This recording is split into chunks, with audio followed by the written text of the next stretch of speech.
All right, hello and welcome back to BarChats and EnviroRights. My name is Kiu Jia Yaw from the Bar Council Environment and Climate Change Committee. If this is your first time joining us, this webinar is part of a 5-episode series that hopes to promote curiosity and healthy discussion about our right to be involved in the protection and management of our environment. This project is designed and carried out not just by volunteers from our committee at the Bar, but by a group of Malaysians with very diverse backgrounds. So you could say it's a project by Malaysians for Malaysians. So this series is not your usual seminar where experts talk about specialist topics or the latest developments in environmental law. Yeah, so not the kind of very formal seminar. Instead, it is a series where exceptional human beings sit down together and share their knowledge and experience on environmental justice with lay Malaysians. In our 5-episode series, we are now at our final and last episode. 4 weeks ago, we started off with episode 0, our prelude episode, which was a discussion of how we ordinary people can direct our frustration and sense of helplessness from cases like Sungai Kim Kim, Sungai Gong, and Sungai Selangor towards something more constructive. Then in episode 1, we looked at where our environmental rights come from and what are they. In episode 2, we looked at how our laws help us protect and manage our environment. And in episode 3, we had some frank discussions about the challenges and obstacles one would face when exercising environmental rights.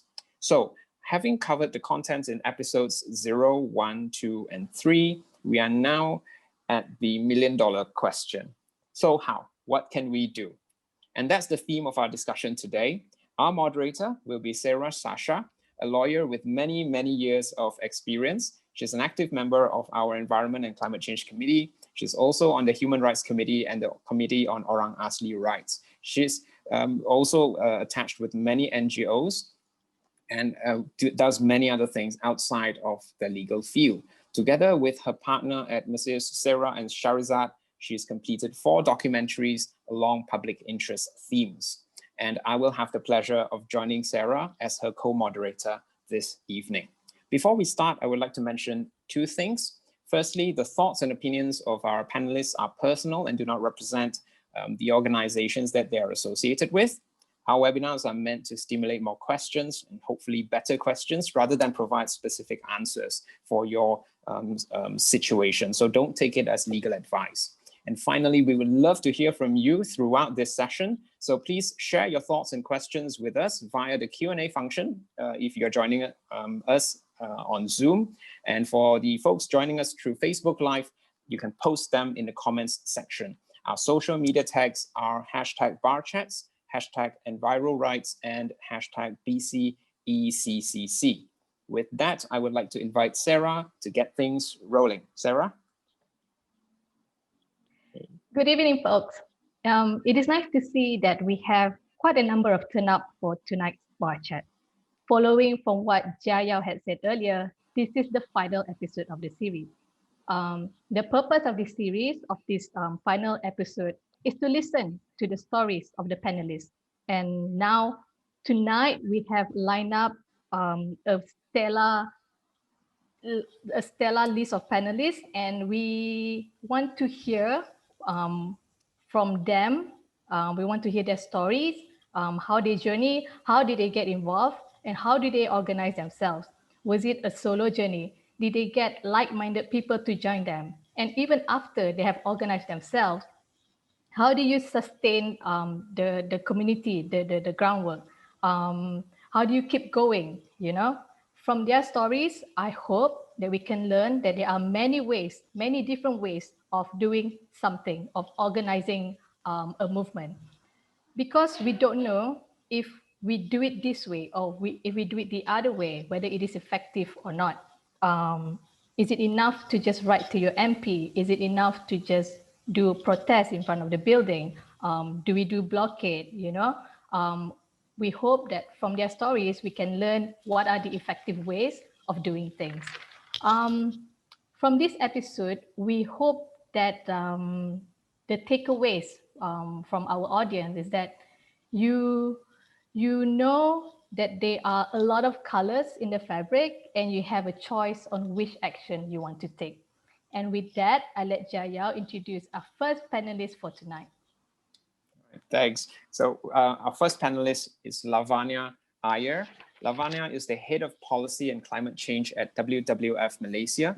Apart from climate change and in particular advocating for biodiversity and ecosystem safeguards and co-benefits, Lavanya's work includes policy framing for protecting nature and implementing Agenda 2030 and the Sustainable Development Goals, or the SDGs. Lavanya has worked with the Malaysian government on a UNDP climate change project and the UN in Geneva on war reparations after the Iraq-Kuwait war. And once upon a time, she was a litigation lawyer in Messrs. Zain & Co. So definitely not a stranger to the bar. Lavanya has a master's in sustainability under a Chevening scholarship in the UK.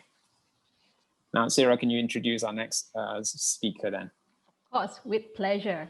Our next speaker is Justine Vaz. She is the General Manager of the Habitat Foundation, which is the sister organization of the Habitat Penang Hill, which funds initiatives and programs to advance biodiversity conservation in Malaysia and the region.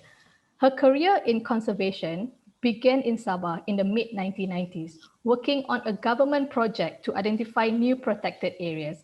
Since then, Justine has worked on community-based conservation and development initiatives and on national projects as well to strengthen protected area management and conservation policy. Justine is a member of the IUCN World Commission on Protected Areas and is an advocate for greater recognition of indigenous and local community roles in safeguarding nature. She helped found the Kota Damansara Community Forest Society in Selangor, which is a model for public participation in mainstreaming biodiversity conservation. Justine has degrees in geographical and environmental studies from the University of Adelaide, and she is the editor of the book Living Landscapes, Connected Communities. Jia Yaw can introduce our next speaker. All right, now, last but not least, certainly, is Peter Kallang. Peter's story is a David and Goliath story. He's a Sarawakian Kenya who has risen to the occasion to oppose the Sarawak state's plans to construct 12 hydroelectric dams and won. So do not be deceived by his youthful looks. Peter has been around. Years ago, Peter has worked in the oil and gas industry, but he has always been involved in community work. And many years ago, he was the chairman of the Orang Ulu National Association and an organization for the Orang Ulu ethnics. In 2006, he founded the Persatuan Kenyah Miri, and Peter is now the chairperson of the Indigenous Communities Conservation Area Consortium, ICCA, Southeast Asia Regional Council, and the Southeast Asian representative to the ICCA Consortium Global Council. In 2011, Safe Rivers Network was formed by a coalition of NGOs and society-based organizations to work together to oppose the Sarawak government's plan to build those 12 mega dams. Under Peter's leadership, Safe Rivers played a key role in stopping the construction of Baram Dam, which was the second of the 12 dams proposed. For his work, he is recognized throughout the world and received several international awards, including the Bruno Manser Prize for Moral Courage, the G. Hak Sun Justice and Peace Award, both in 2016, and recently in 2019, the Ecology Prize as well. So we are very fortunate to have three wonderful speakers with us this evening. Thank you, Jia Yaw. Okay, so let's start the ball rolling. Peter, I wanted to ask you or start off with, why is it important for the general public to participate in upholding environmental justice? Why should the public be interested in using the law to protect our environmental rights? Thank you, first of all, for inviting me to participate in this event. And to answer your first question, because environmental justice does not only affect, it is not a concern, should not be a concern of a certain group or certain people who live in certain area.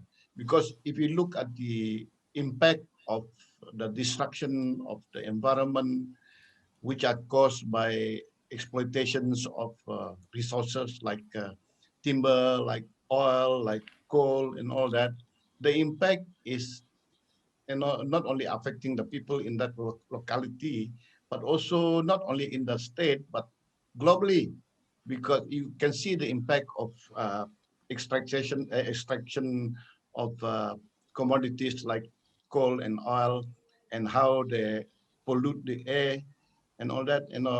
So one very good example is, of course, like what we experience here in Malaysia and almost the whole of Southeast Asia, is the haze that we experience almost every year. And this haze is not just produced in Malaysia. We have our neighbors who are producing this haze. And why do they produce it? Because they want to have all these big plantations and all that. So because of their greed, because of what they're doing in their own locality, we are breathing this polluted air and all that. So the same thing with the rivers as well. One very good example is, suppose, like the Mekong River, for example, which passes through about 6 different countries. And then if somebody does something upstream, all the people downstream would be affected. And in our own country, you were talking about stopping the dams earlier on. There is another major thing that is going on, that is logging. So I would like to take you, just imagine you going up to my part of the country now in Baram. If you go up the Baram River, first thing you see that if you go by boat, the river is really full of muds and a lot of siltation going on. And then you look at the bank of the river and you have a lot of landslides. And then a few years ago, I think about 5-6 years ago, in the Rajang River is the longest river in Sarawak, they had a log jam, which was about 15 kilometers log jams until all these boats cannot navigate the river. So this is the type of thing. It affects pollutions by somebody else can affect all of us. So that's why, and then these people can just get away with it. Nobody was being penalized for what happened in the log jam in the Rajang River that happened some years back. And then these people who are causing the haze, these people are not the ones who go and put up the fire. They don't pay for it. It's our fire department. They do all sorts of things in order to put the fire. And I think these people should be punished. There should be some laws that, that whereby these culprits should be paying for what they have done. So we need laws that not to stop these people from doing right. So thanks, Peter. Yeah, maybe I want to take what Peter has talked about in terms of these wrongdoings from what Seira has opened with, which is essentially the civic duty, right, of the individual. So maybe we take it from what can I do? Our listeners who are here with us, what can I do?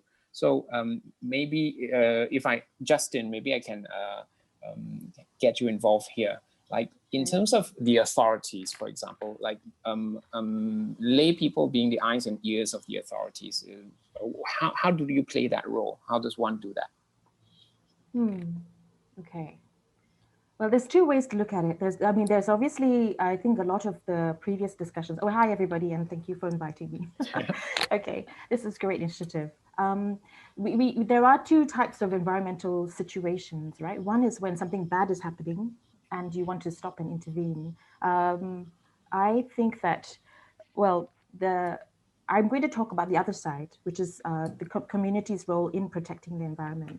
So I'll come back to the other things later, or maybe others might add more. But my involvement has largely been in trying to be the conserving public, right? So in actual fact, the idea of communities participating in protecting the environment is something that really needs to be understood as something that is enshrined in our own government policies, right?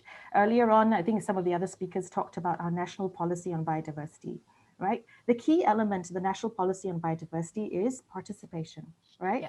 It's because our national policy on biodiversity, which is downloadable on mybiz.gov.my, it's closely parallels the Aichi targets, right? And the Aichi targets, if you go back in time, were created because every single country in the world was failing at biodiversity conservation. And biodiversity conservation, environmental protection in those days was a government-led, top-down-ish kind of thing, right? And so at that meeting, which is a historic meeting, the understanding was that we are only going to be able to protect the environment and all the ecosystem services that keep us afloat by working together. And so this is where the language of mainstreaming biodiversity comes from, right? So just going back to what Peter was talking about, yes, nationally, this is our messaging, right? Our own policy, Malaysia's policy says our biodiversity is our shared heritage, and it's also our shared responsibility, right? So if there's something bad happening, we have every right to go and say, hey, something bad's happening. I think it's going to affect us, and we should bring that. That's our right. But the other thing to carry about is that we are part of a global community, right? And suddenly, we are now in the area of the Intergovernmental Panel on Climate Change, that report, right? Very significant transformative change is needed globally if we're all going to get out of this alive. Secondly, the IPBES, right? IPBES stands for Lavanya. Let me hang on, I wrote it down. The Intergovernmental Science Policy Platform on Biodiversity and Ecosystem Services. Absolutely required reading. There is a summary document. And that basically spells out that we need biodiversity, right? And as a mega diversity country in the world, Malaysia has a huge role to play. The last year has seen so many very tragic, the loss of rainforest, right? Which is basically the heart of that whole carbon absorption and climate change and nature-based solutions. We have a big voice and a big responsibility nationally. And I think most of us wants to see that discussed at the highest levels, but also at the lowest levels, at community levels, and amongst all our discussions. Okay, that's all for me for now. It doesn't quite answer your question, Jia Yaw, but just a little bit of staging for us. It does, yes, it does, on the eyes and ears and collaborating. Thank you. Thanks, Justine. Okay, so what I'm getting from our two speakers, Peter and Justine, is you should take an interest in these matters, holding the organization and holding the government accountable for some of this action. When you talk about being eyes and ears, you have to report all this pollution, inappropriate practices like those open burning and maybe smuggling activities and illegal harvesting of the natural resources. So once you are aware of all this, how do you hold the organization or the government accountable to their duties to have a good environmental governance and management? So the layperson can take up interest in these matters, or what Justine has mentioned earlier, participate maybe in the public consultation, such as when they put up the plan for the MRT, for instance, maybe I can invite Lavanya to talk a bit about the consultation process. First and foremost, thank you so much for inviting me. Also really honored to be here with all of you and with this very esteemed panel. Interesting, very interesting discussion so far. In terms of the process of participation, maybe what I'd like to start with is, how many of us actually enjoy and experience our nature? So I'm talking from the perspective of maybe myself earlier on, living in this beautiful, rich country, but not having, stepped into a forest until I was 20, right? So, yeah, bad. But so we need to actually go out there and experience nature. I think really get to know what's around us, because that, I think, is the first step towards engaging, in a very sincere, in a very effective manner when you actually experience something. So for me, that's the first step. But then, of course, there are processes, yeah? So there is the EIA process, and that was like my first foray into this. I was, as Jia Yaw mentioned, a lawyer back then, but I was also very enchanted by these fireflies, in Kuala Selangor. Loved it. I mean, and that was the time when they first started. Actually, there was just one boat that went out, not the hundreds of boats that go out nowadays. There's one boat, you have to be very silent, beautiful. And then suddenly this threat of this, Selangor Dam came about, and, possibly upstream activities affecting the river flow, and, therefore affecting the mangroves downstream and the salinity, and therefore the plants which the fireflies rely on would be affected, the rhubarb plant. That got to me, right? So I went and, looked up, went and got a copy of the very thick EQA, environmental impact report assessment, and went through it because I had no technical expertise, but I wanted to know, what was going to be, what was going on. And then there were also NGOs that had actually given suggestions, had pointed this out. So through that, as you build your love for nature, and then you start getting to know these issues, it sort of organically, happens, I think, So of course, yeah. So the EIA process is an official process. It's can be technical, but if your heart is in it, go for it. Yeah, go and look at it. Don't be afraid of the technical jargon. There are always people to help. And the other is policy formulation. We have, I think Justine has mentioned, national policy on biodiversity. So that was the second version was released in 2016. But they are undergoing a review right now. Yeah. So if there's public consultations on it, please get involved. Because as Justine mentioned, it's a whole of society that needs to be engaged, and we all need to know what's in that policy. Yeah, because it affects each and every one of us. And likewise. Maybe the climate change policy also may go under review. So again, these are things that affect us all, directly, and affect our well-being, our livelihoods. So it is incumbent upon us to take an interest in these things. Third thing, you have drafting of bills, and bills are actually put online. Yeah, so you take the effort to go and have a look and to see what's going on, what are the amendments, or if there are new bills, just go in there, have a look. Again, don't be afraid, yeah. And fourth is structural local plans as well. You can get involved in that. And the fifth is on budget consultations. So our national annual budgets, the government, I think, calls out for ideas, for suggestions. So that's an avenue where we can put in our ideas, our thoughts, our suggestions on how to manage our environment. And this year they ran a survey. Apparently, the results of that survey was that the environment was at the highest, topmost concern. Wow. Right? Yeah, that's what the minister cited in his speech. So, it's incumbent upon us to really become engaged and take action. Yeah. So these are some of the ways I just wanted to highlight. All right, thanks, Lavanya. So still on I just wanted to welcome everyone again this evening for joining us at this episode 4 of this webinar. And we are right now just talking about from the angle of what can I do? And we've covered being the eyes and ears of the on the ground and being involved, as Justine pointed out, as stewards, protecting the parts of the environment that we can take action on and do something about, taking interest in matters. We talked about participating in public consultations and being informed, and then going forward and participating in these consultations, these avenues, limited as they are, but they are there and we should participate. As Lavanya has pointed out, there are avenues out there.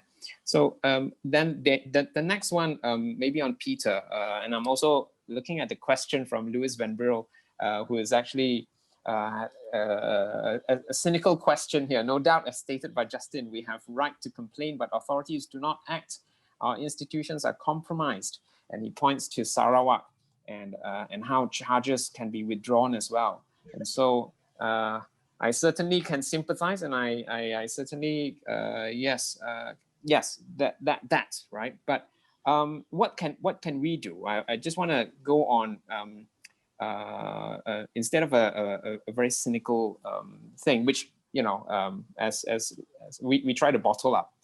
But from a constructive angle, Peter, how do you go about, like, for example, finding out more and getting involved in discussions and trying to do something constructive? How do you go about that, Peter? How does one go about that?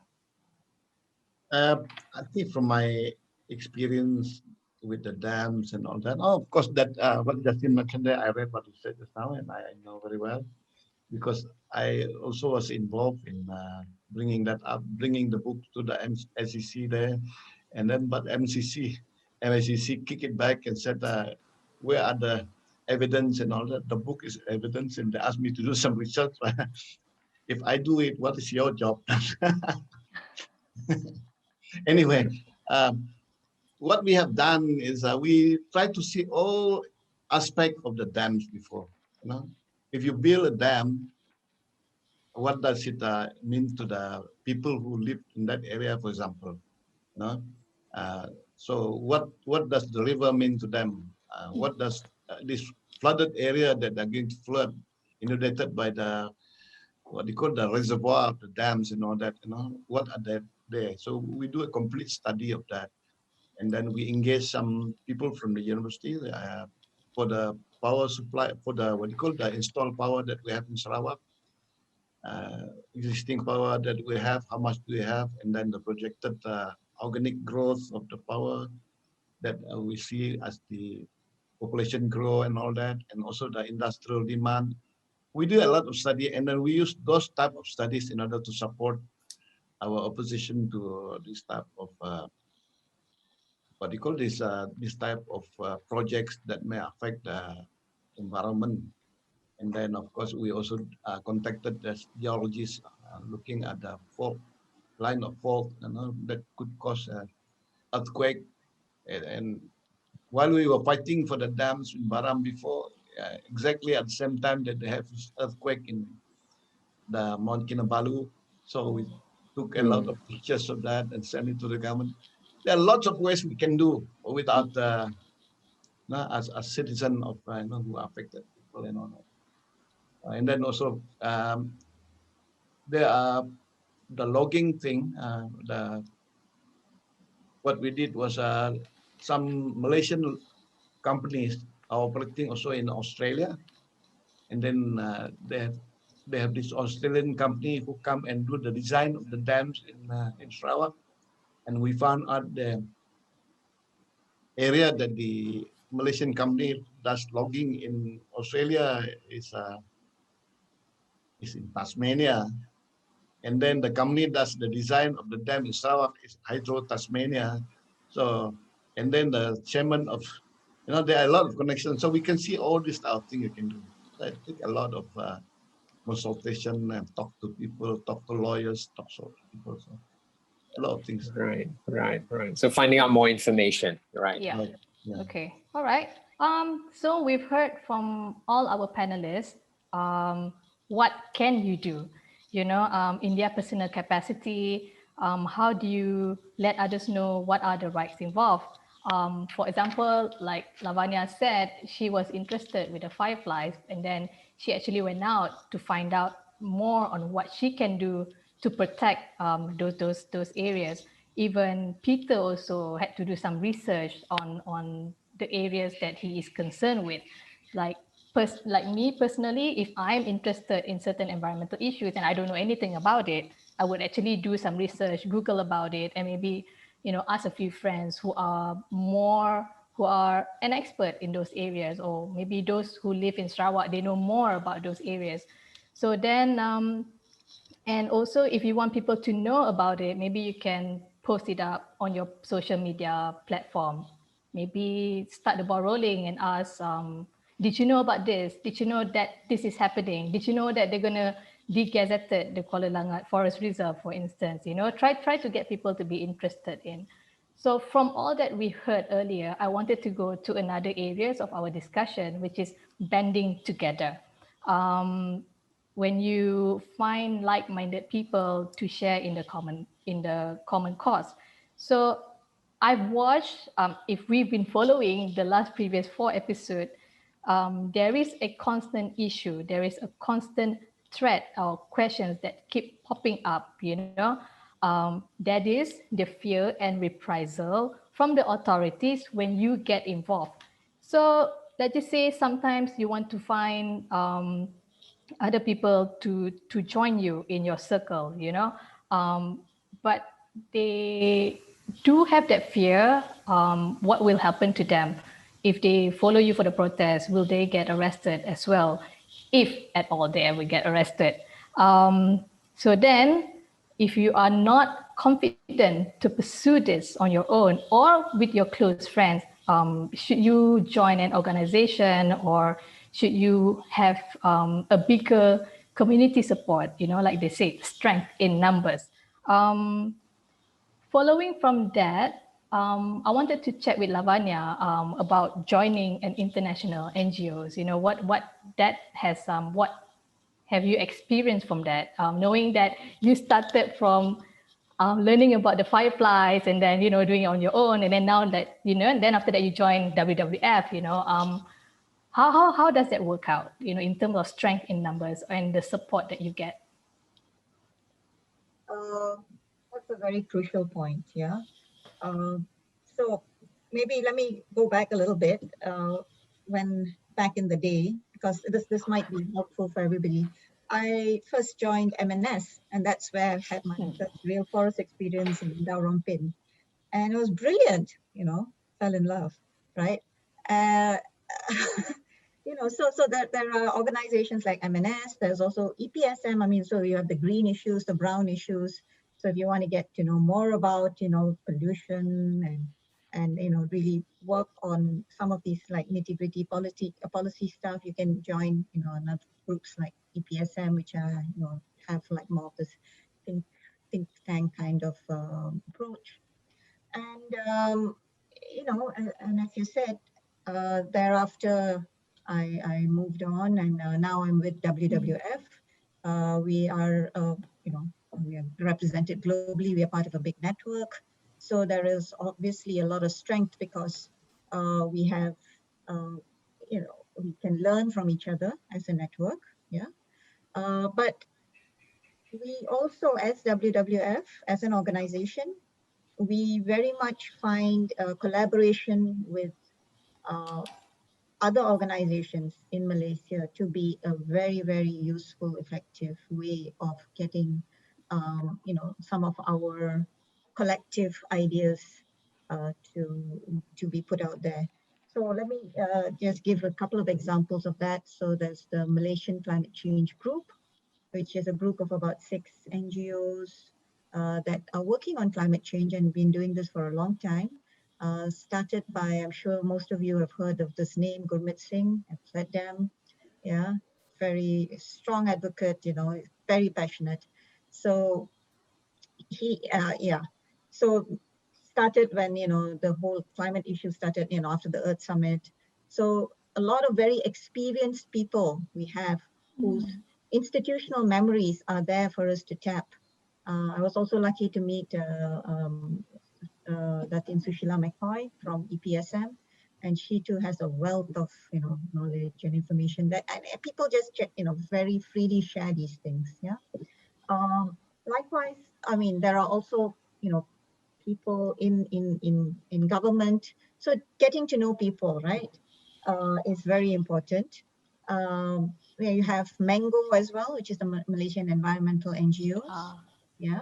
So that's again a grouping of NGOs where, for a lot of these issues, we can come together as a stronger voice because we are representing a much larger constituency based on our memberships, based on our supporters.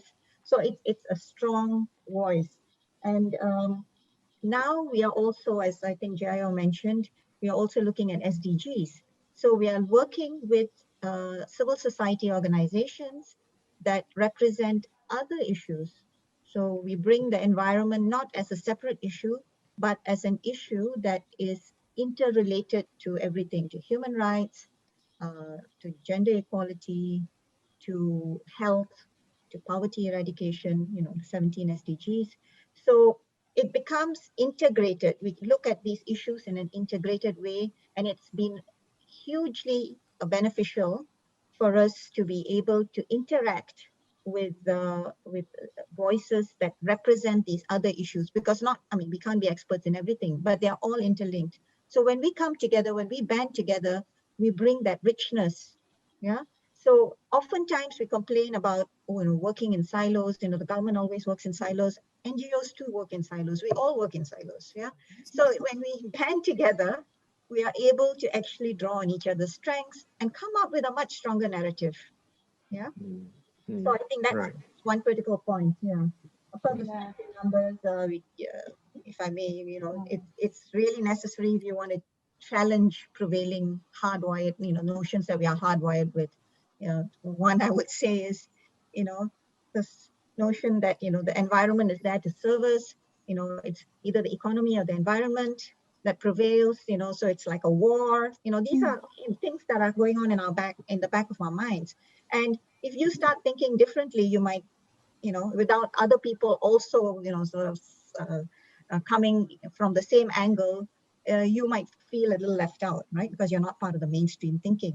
But once you join, band together, then you realize that, yes, what we are looking at here is looking at it from a much better perspective, where you say the environment is fundamental for everything, for lives, for livelihood, for the economy, and so on. Yeah. Yeah. So yeah, maybe I'll stop there for now. Thanks, Lavanya. So in terms of banding together, so one of the ways obviously is to join an organization that's out there, that's doing the work with on a cause that you resonate with, like Lavanya has shared. So what about for some, for some people, you might want to form your own group and take action in your own way. And Justine, maybe you can share with us on the Kota Damansara Community Forest, that approach, that seems to have been a different way of banding together. Can you share on that, Justine? Okay. Well, okay, so the Kota Damansara situation, I think people are going back a bit, around about the mid 2005, 2006, it began to be known that this area was going to be cleared, or, it was a vestige of the Sungai Buloh Forest Reserve, which was a historic forest reserve established in 1898. So various groups like MNS and all already knew about that. And this was going to be cleared for housing. Now, at this time, a lot of that area had already been cleared for housing and people began to live there, right? So people had moved there with the understanding that they were going to have a lovely green surroundings, and then discovered that, oh, lo and behold, it's not going to be there anymore. So this got people riled up, right? So what's an interesting thing about this particular instance was that none of these people were environmentalists, right? They were property owners and upset property owners. All right, so there was an opportunity, there was motivation for them to come together and really express their unhappiness, right? And this became a bigger coalition of residents associations and so on. Now, so what I find quite charming about this particular case is, unlike me, my backstory is I'm a girl from Petaling Jaya that plotted my escape from urban life my whole life, right? So I've always wanted to work in environment. But a lot of these people are just regular folk, right? Who just people's mothers and fathers and aunties and uncles, but they were willing to go to Earth Day protests and things like that. And really eventually had a lot of traction, partly because they were quite clever about also linking it to the political competition at that time, which was in connection with the 2008 elections. Okay. Yes, okay. So this led to a government change. So it was a long journey, and there were so many people involved, not just me. I mean, I was only in the latter part of it. My main involvement has been in helping to foster a community thereafter, because it's easy to get people together to fight for a thing. It's another story altogether to begin the stewardship journey, right? Because people think it's done and dusted. We have protected it, so we're good to go. But then, in actual fact, we also wanted to make sure that we had an ongoing role in terms of having a say over it, and also learning to care for and protect it, right? One of the things which is true across Malaysia is a lot of natural resource protection organizations are underfunded, right? There isn't enough people to do enforcement, protection, management. The community is putting their hands up for that, and we're happy to do it with love. But we need governments to also give a little bit of their space and say, look, okay, yeah, collaborative management, community participation is desired. It's cost effective, it adds value, it's something to be proud of. And we would really like to see people accepting that a lot more. So it's a long story, but I think the point about, you asked the question about how can we help, right? The people that currently are involved in Kota Damansara Forest are all kinds, right? They're elderly, they're young. Yeah. There are people who like to cycle, people who like to hike. There are people who just like to build trails, right? There's a place for everybody. It doesn't really matter what your specialization is. If you're good at social media or making posters or writing letters, those things are all valuable. There's a place for everybody. One of the tips I have is you just have to spark joy, right? Whatever sparks joy for you, right? And do the thing that you love with that. So that's one of the things. But I think working in the environmental, getting involved is really one of the things, I mean, on the positive side, because, environmentalists are not a boring and gloomy lot, right? We actually do this work because we really do love it. We get so much joy out of it.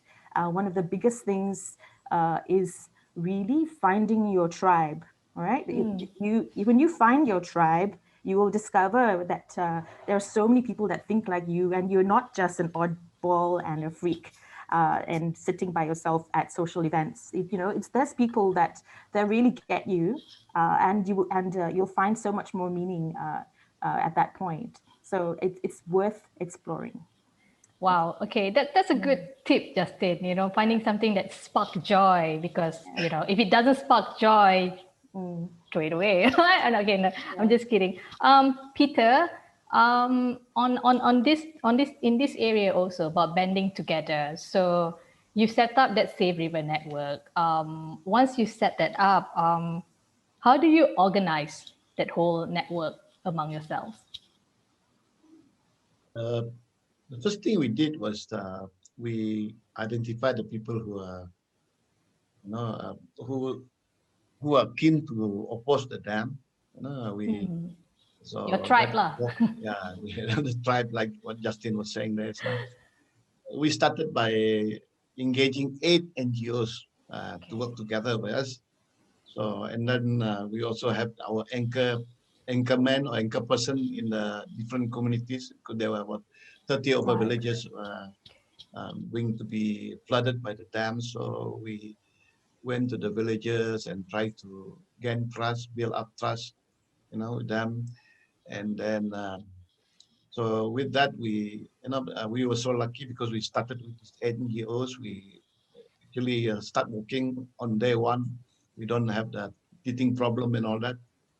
So we get all the resources from them, and that's how we started. And of course, we went a lot on road shows. We in some of these rural Sarawak, some of the places we don't have any electricity. We had to bring our own portable genset and then projectors and things like that. We show them example of people who have been affected by dams, and then after that, and then of course after that, we even brought them for cross visit. We brought the people who could be flooded by the dams to the existing dams and let them see for themselves what happened there. And then from there, the word spread out. So it is very important to get the people who are affected, because if you fight just as an NGO, you are fighting a lonely war. The government will not care about what you're saying. They don't bother about what you're saying. So because these people who are affected, they are voters, registered voters and all that, they are afraid of losing their constituency. In fact, the year that we fought for the dam in Baram, the Adun there, the state assemblyman, he won by a narrow margin by 100 over votes only, because of the people who are against the dam. So we focus on non-violent approach. approach, like signature collecting, and then of course we did a lot of protests. We find every excuse to do protests on International Rivers Day, on Human Rights Days, name it, Indigenous Peoples Days. We have a lot of protests, and one of the biggest protests that we had was there was a big conference held in Kuching of International Hydropower Association, which investors from all over the world who are interested in investing dams, and then of course, what do you call this, dam experts and all that, different from different countries came. With it cost us about 5,000 ringgit to go into that conference in our Malaysian ringgit, but so we cannot afford it. So we arranged for a protest outside, and then I got inside, managed to get some money to pay for my participation there. And then while the people protest outside, I did an intervention inside. But this is how we did it. I mean, slowly, and then a lot of things we did. The fight was about 5 years before we managed to stop. Wow. And of course, people on the ground as well. We need people on the ground. You cannot just fight on top there. So we put up 2 blockades. The people from the village who don't dare to go in front, like what you're saying, you know, they have their own contribution as well by manning the blockades. Yeah. Wow. So yes, that also triggered a question: where will resources come from? You know, Justine, can I put this question to you? Can someone else answer first? Yeah, because taking action costs money, isn't it? Mobilizing and getting involved. Actually, I just wanted to say something to Peter. Go ahead. Go ahead. Peter, I mean, when I was in Form 5, okay, that's quite a long time ago.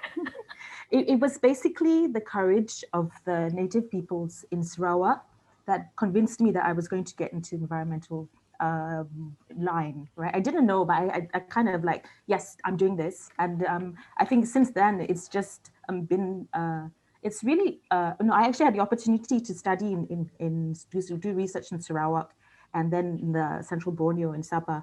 But just the courage of people who are at the front line. These are, you know, the people in the Upper Baram, you know, who are protecting the headwaters, people who are close to the threatened resources. Even in urban settings, there is a bigger responsibility, right? Even now, you're looking at KL, right? Those people who are at the foothills of the Selangor State Park, right?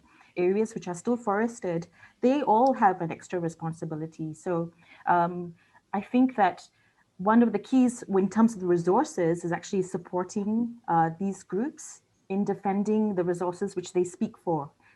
This idea of locus standi that was discussed in previous things. The people that are so close to the resource will be the ones who are going to be able to effect change, have the right to demand it, but need to be supported. So, I mean, so in terms of what we as regular folk need to do is to find resources to that. I actually have some Save Rivers grant applications on my table, and I'm also looking at it and also funding currently work in amongst communities looking to be empowered to defend their resources. So this is kind of how we are trying to build capacity, both by funding and also mentoring now. Yes, since we're older and grayer, but that's part of it now. Yeah. Right. I really want to build on the one that you were saying, that we are all, in a way, we're all frontliners. We all can effect change from where we are. I've got a really good question from Facebook. Melissa Matthews says, much of the public work in the economic sector, much of the public works in the economic sector. One way is to incorporate environment considerations at work when building residential housing. For example, choices can be made to make the development green, ensuring there is nature, green spaces, buffers, avoiding sites that may have sensitive receptors, etc. I think it should not just after work, but during work, be the voice of the environment. Yeah.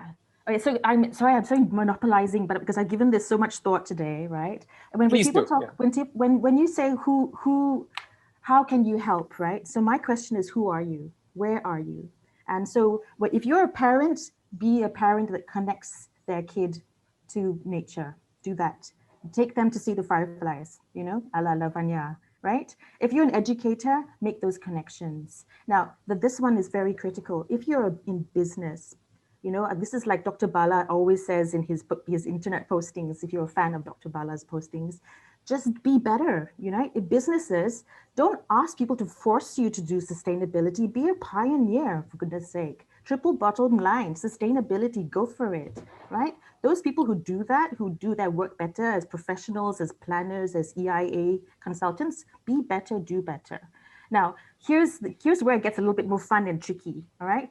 There is this thing called other effective area-based conservation measures, OECMs. We know now that protection and conservation doesn't just have to happen in forest reserves and parks and protected areas in the conventional sense, right? It also happens in public lands and also happens in private lands. If you have a massive land holding, aren't you lucky? You have the opportunity to protect some of it for nature, figure out where the corridors are, reforest it, right? So now everybody should really be thinking what they should be doing. It's not somebody else's job. What can you do? If you've had more opportunities to be able to influence and control, then that's what you should be doing.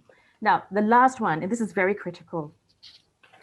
In the times where I've had the opportunity to be part of initiatives to turn around a fatally bad and very, very tragic situation, it has always been because of angels in government, right?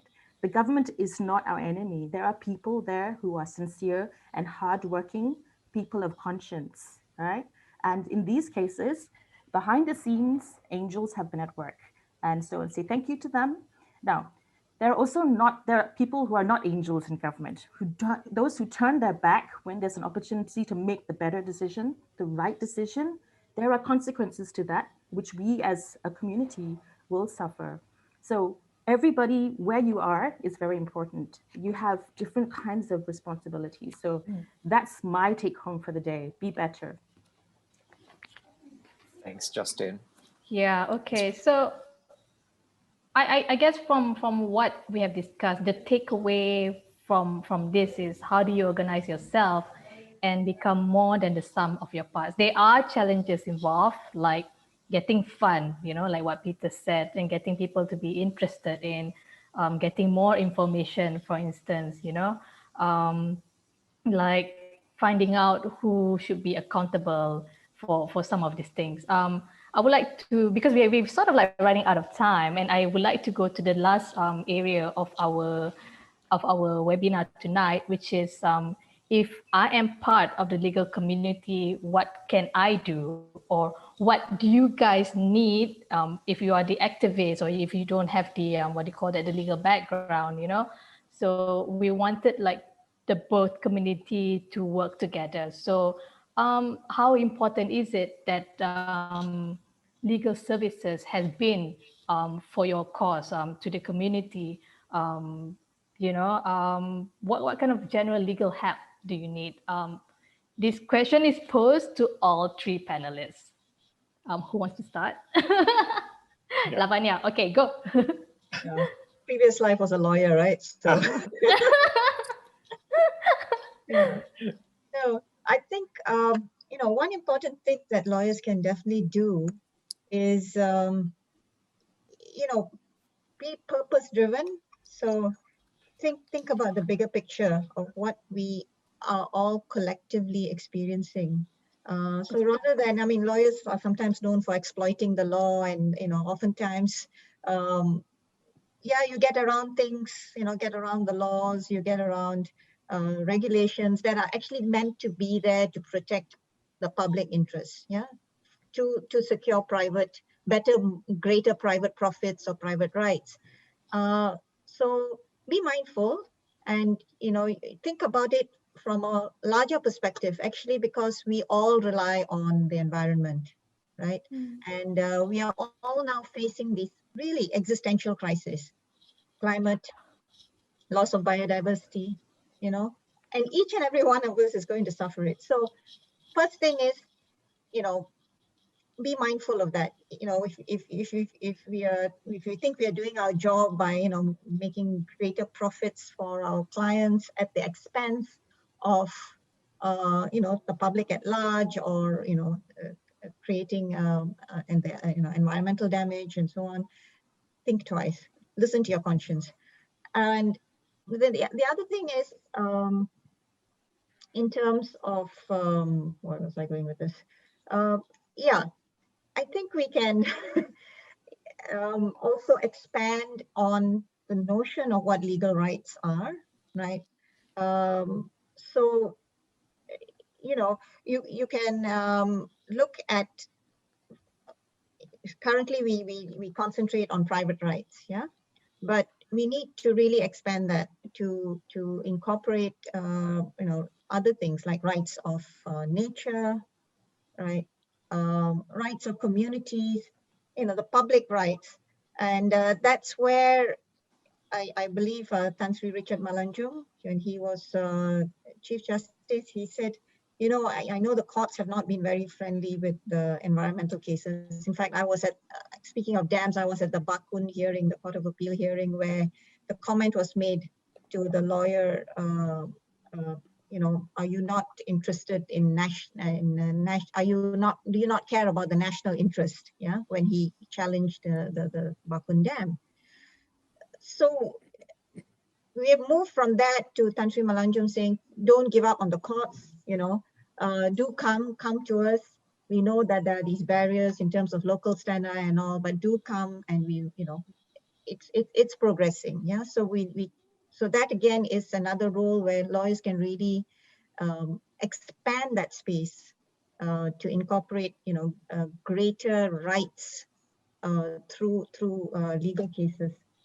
And I just want to say also, just be very much up to date, because there are emerging issues like, you know, those related to climate change. So whether you're a corporate lawyer or a litigator, you know, you need to be able to advise your clients about these emerging risks. The World Economic Forum identified nature and climate as the top 5 risks, both in terms of impact and, you know, over the next 10 years for businesses. So it's incumbent. I mean, when you're doing your, you know, duty to serve your client, it's really incumbent that you know these issues, you know, at least to some extent, because that is going to color or shape the way you provide your advice to clients. Super. Thanks, Lavanya. In fact, I think, yes, so doing your part is not just for the environmental lawyers, but even corporate lawyers, litigation lawyers, and for lawyers too. I think what you're saying is to actually take that leadership to inform themselves and to know what the developments out there, so that they can ably support their clients. Yes, and so that then they're just not looking at things in a very traditional and narrow way. Super. Thanks, Lavanya. I think still on the vein here, because we have probably quite a number of lawyers also tuning in as part of our audience. Maybe some of our lawyer audiences are also thinking, okay, you know, I'm not an environmental lawyer. I've not done the kind of work that the panelists have done before, but what can I do, right, as a lawyer? How can I help? Peter, to a lawyer like that in our audience, what would you say in terms of like, hey, how can they help? When we fought against the dam before, there were quite a number of lawyers who were working together with us, and they were not specifically on environmental lawyers or anything like that. We engaged these lawyers who are on the native customary right line, because these people were encroaching into the native customary right lines. And we also engaged lawyers because these people coming in without permissions and all that. We try to find fault with these people, try to see where we can work it. So all the lawyers, I think, they are very an essential part of the whole process of advocacy. And of course, we were being sued as well. So we need lawyers to defend us for that. So lawyers are always very in charge. I've been in consulting lawyers in the Bar Council as well, on a frequent basis. And we engage Bar Council to come to do a research on the people who have been affected by the former dams, Bakun dams, Batang Ai, and then of course the Murum dam, and we find out from them. So there are a lot of skill there that lawyers can support. But one thing, if this is the last time I'm going to talk, but I have to mention this one. I think there is another area which the lawyers should think seriously about. And that is about the EIA, or the social impact assessment, or the environmental impact assessment. Because here in Sarawak, the EIA is not easily accessible. If you want to see the EIA, you have to go to the DOE office or the district office and all that. See, so they don't put it up so that it is open for public scrutiny. And then, of course, only the only the people who are directly affected are normally given the chance to read it. And we tried it out. We wrote to them instead of giving us, because we asked them whether we could have a copy. And then they said, no, you are the ones who are against the dam. We don't. And they took the chance to fire back at us. And not only that, even if those people who are affected by these projects, they want to see the EIA, they cannot have a copy. They cannot photostat it. They cannot take it out of the office. This is something that we have to change. And another thing about EIA is that there must be a change, because the people who pay the consultant who do the EIA are the owner of the project, be it the plantations or whatever. The owner of the project are the ones who pay for the consultant who do the EIA. I believe that because they are indebted to the owner of the project, whatever they have written there, if they don't write it the way that the project owner wants it, they will not get paid. So they will bend over backward to find out a way to please the owner of the project. So I believe there should be a body which is independent, maybe, I don't know, a selected committee or something like that, run by the independent body who should do the EIA, and then that EIA should be open to the stakeholders, and the stakeholders, they can employ their own expert to study the EIA, whether it is proper or not. That should be a way, I think, so that we are playing on a level playing field. So that is another area. And then another area which is I find very sad and really make me angry about is the 8 rights on the United Nations Declaration on the Rights of Indigenous People, the UNDRIP. One of it is the free, prior, and informed consent. Okay. So the free, prior, and informed consent is not properly respected. They're just ticking the box, and then this is a mockery to the whole spirit of the free, prior, and informed consent. So I think we have to be quite, properly defined and see whether they are in compliance with this. Thanks, Okay. thanks, Peter. Thanks, Peter. In the interest of time, we will take 1 or 2 questions from the Zoom panel. Go ahead, There is Sarah. this one question that I wanted to pick. This is the question is from John Chin. So this question is targeted to all the panelists. His question is, would the panelists agree on Freedom of Information Act?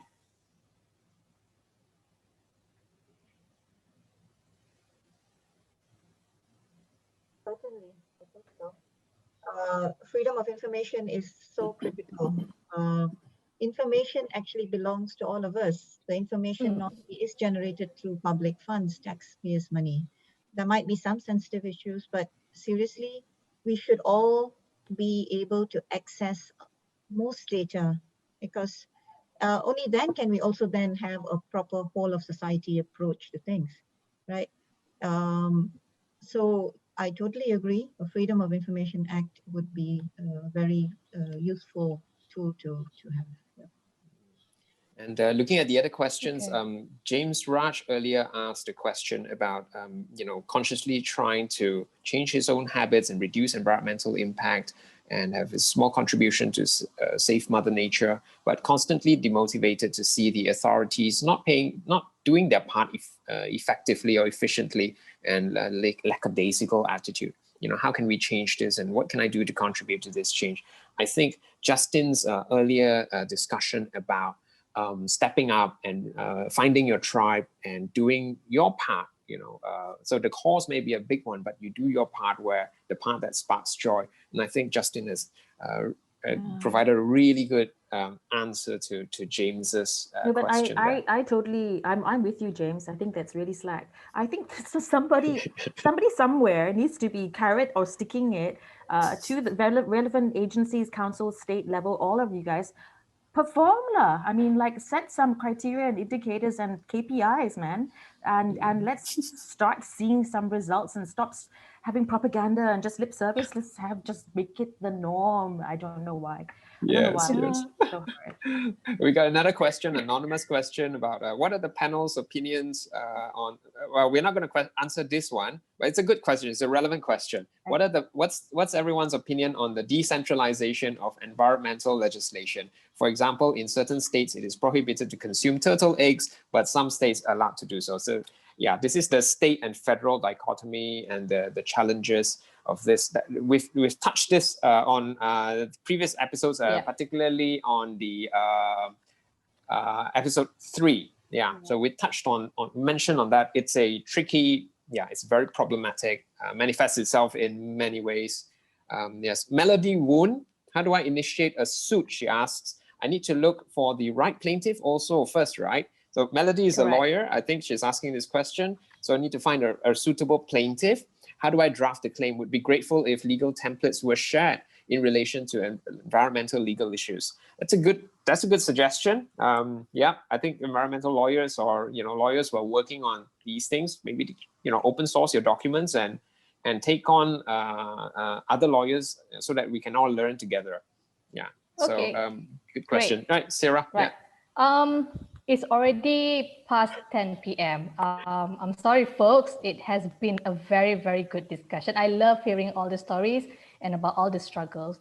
I would now like to invite the panelists to give their closing remarks.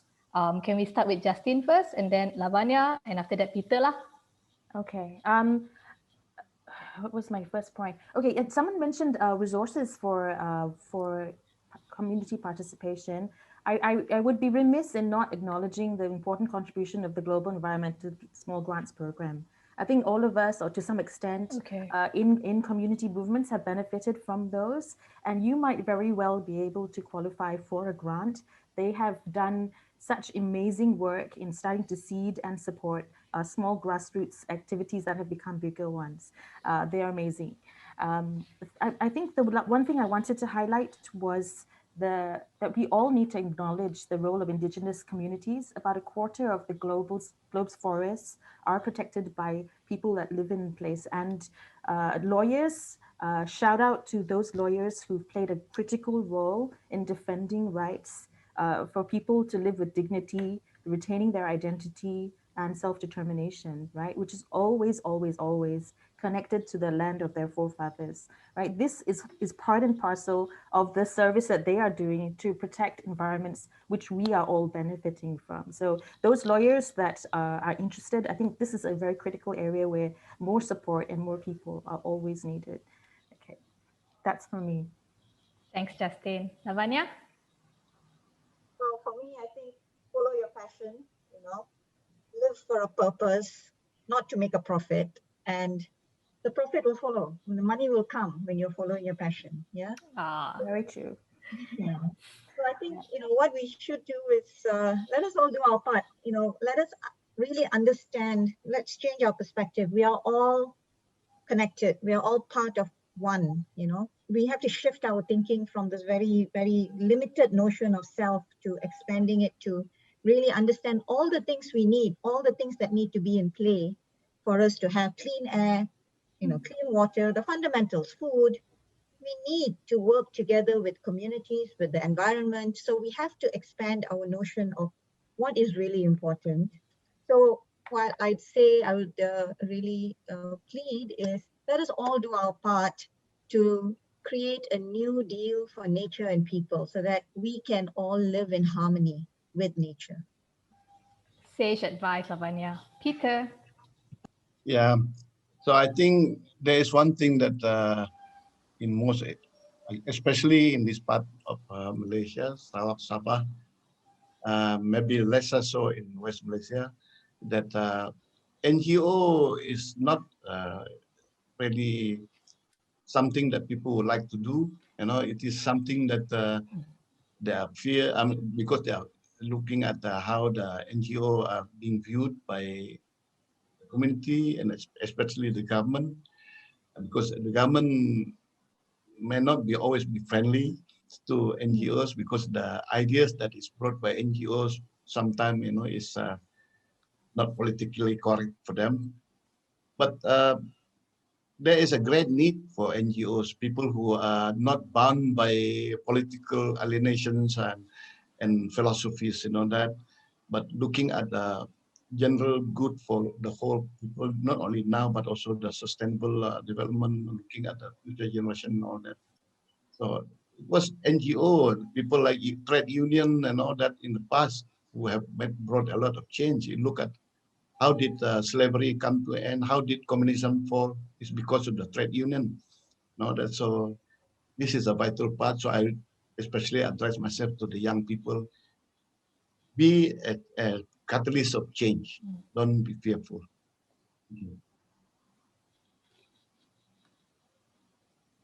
Okay. Thanks, Peter. Super. All right, thanks so much. I think then we have to end our session. It's already 13 minutes past. What remains now is to thank Peter, Lavanya, and Justine so much, and for Seira for co-moderating this as well. It's been really inspiring and loads of useful things shared within the time that we've had. I can't thank all of you enough. And big thanks to you as well, our audience out there, for participating and putting forward excellent questions and comments. This wraps up the last episode of our BarChats and EnviroRights series. You can watch the recordings of all 5 episodes on our Facebook page. Our Facebook handle is @BCECCC. We hope you found the series to be useful. If so, please share it with your friends and family, and like and follow us on Facebook and Instagram. And if you're a lawyer, join our committee. The purpose of this project was to raise the awareness on environmental rights and the importance of public participation. Have we done a good job? Where can we improve? Let us have your thoughts and feedback using the feedback forms and through Facebook, please. We'd love to hear from you. This project was powered entirely by the energy and sacrifice of volunteers. Volunteers made up not only of lawyers, but human beings from all walks of life. To everyone on the team, I thank you from the bottom of my heart. Our webinar title tonight was, So How? What Can We Do? These humans, these volunteers have shown me that you can always do something. Until the next time, thank you and goodbye.